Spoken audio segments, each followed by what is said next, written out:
ஹரே கிருஷ்ண கிருஷ்ண கிருஷ்ண ஹரே ஹரே, ஹரே ராமா ராமா ராமா ஹரே ஹரே. குட்டி கதைகள் 1116. இங்கு ஒரு வேடன் கண்ட காட்சி எனும் கதையினை காண்போம். முன்பு ஒரு சமயம் வைதிஷா என்ற பெயருடைய சாம்ராஜ்யம் ஒன்றை சந்திரகுல வம்சத்தைச் சேர்ந்த சித்திரரதா என்ற மன்னர் ஆண்டு வந்தார். அவர் ராஜ்யத்தில் எல்லோரும் வேத ஞானத்தில் தலை சிறந்தவர்களாகவும் புத்தி கூர்மை உடையவர்களாகவும் உடல் பலம் உடையவர்களாகவும் இருந்தார்கள். நாத்திகர் யாரும் அங்கு கிடையாது. மன்னர் சித்திரரதா 10,000 யானைகள் பலம் உடையவராகும், மிக மிக செல்வம் உடையவராகும், வேத ஞானத்தின் 6 பிரிவுகளையும் குறையற்ற கற்றவராகவும் இருந்தார். அவருடைய ராஜ்யத்தில் எல்லோரும் அவர் ஆன்மீக கடமைகளை தெளிவாக ஆற்றி வந்தார்கள். கருமிகளோ பிச்சைக்காரர்களோ அந்த நாட்டில் இல்லை. பஞ்சமோ வெள்ளமோ கிடையாது. மக்கள் நோய் நொடியில் இருந்து விடுபட்டு நல்ல உடல் நலத்துடன் வாழ்ந்தார்கள். அனைவரும் பகவான் ஸ்ரீ கிருஷ்ணரின் விஷ்ணுவிற்கு அன்பான பக்தி சேவைகள் செய்து வந்தார்கள். மன்னரும் மற்றையோரும் மாதந்தோறும் வரும் 2 ஏகாதசி விரதங்களையும் விடாது பின்பற்றி வந்தார்கள். ஒருமுறை பங்குனி மாதம் வரும் அமலக்கி ஏகாதசி துவாதசியுடன் சேர்ந்து வந்தது. அதாவது அந்த துவாதசி மகா துவாதசியாக அனுஷ்டிக்கப்பட்டது.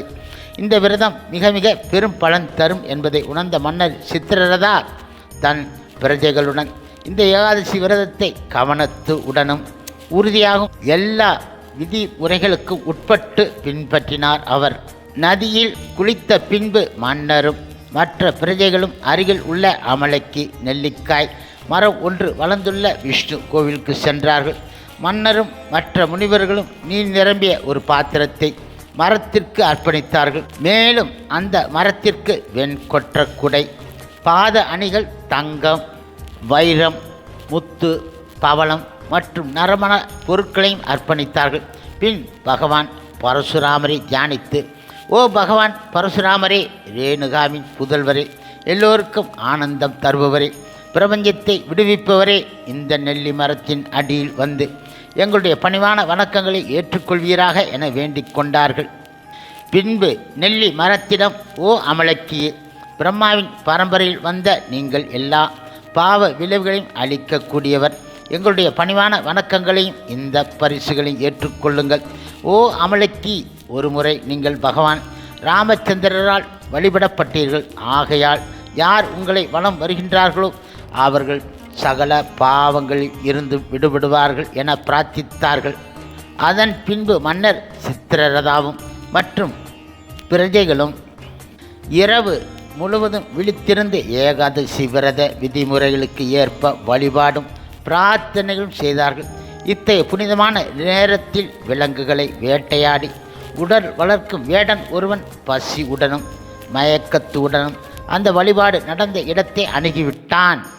பசியாலும் பாவத்தாலும் வேதனையுடன் இருந்த அந்த வேடன் மன்னரும் மற்றையோரும் இரவு முழுவதும் விழித்திருந்து விரதம் இருந்து விளக்குகள் ஏற்றி பகவான் விஷ்ணுவை வழிபட்டு அமலக்கி ஏகாதசி விரதம் இருப்பதை கண்டான். வேடனும் இரவு முழுவதும் உறங்காது பசியுடன் அருகில் ஒளிந்திருந்து நடப்பதையெல்லாம் மிக மிக ஆச்சரியத்துடன் கண்காணித்து கொண்டு இருந்தான். இங்கே என்ன நடக்கிறது என நினைத்தான். அழகிய கானக சூழ்நிலையில் அமலக்கி மரத்தின் அடியில் பகவான் தாமோதரர் வழிபடப்படுவதை அவன் கண்டான்.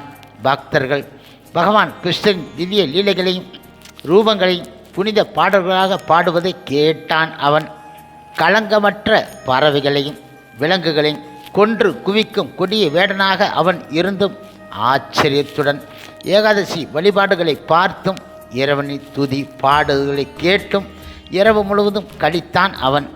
மறுநாள் காலை சூரியன் உதித்தவுடன் மன்னரும் மற்றையோரும் ஏகாதசி விரதத்தை முடித்துவிட்டு வைதிகா சாவிற்கு திரும்பிவிட்டார்கள். வேடனும் அவனுடைய குடிசைக்கு திரும்பி உணவை உண்டான். அவன் காலப்போக்கில் வேடன் மரணம் அடைந்து விட்டான்.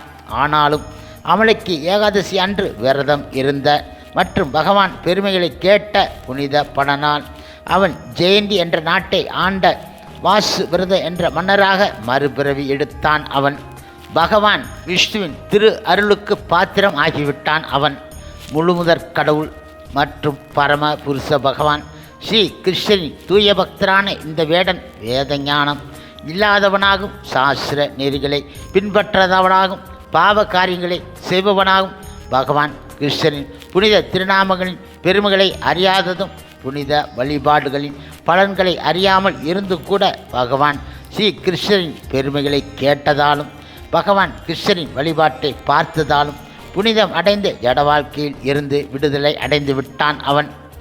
இந்த கருத்தே பகவத்கீதை 13.26.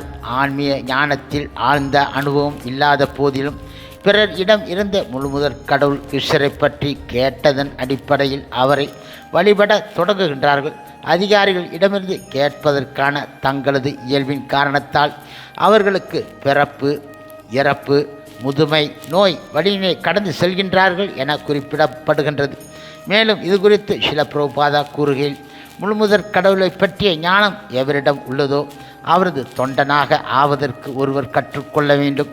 தூய பக்தரிடம் அடைக்கலம் கொண்டு தன் உணர்வை பற்றி அவர் இடமிருந்து கேட்டு அவரது அடிச்சூடுகளை பின்பற்றும் அளவிற்கு ஒருவர் அதிர்ஷ்டசாலியாக இருந்துவிட்டால் அவர் படிப்படியாக தூய பக்தரின் தளத்திற்கு உயர்த்தப்படுகின்றார்.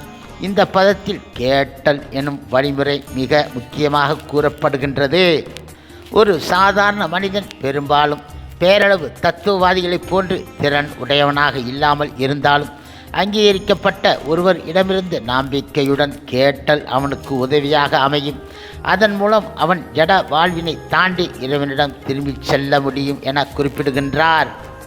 ஆகையால் எவ்வளவு குறைபாடுகள் உடையவராக இருந்தாலும் பக்தியில் பக்குவப்பட்ட பக்தரை அணுகி அவரை பின்பற்றி வரும் ஒருவர் எளிதாக பிறப்பு, இறப்பு, முதுமை, நோய் கடந்து பகவான் கிருஷ்ணரை அடைந்துவிட முடியும் ஆகும்.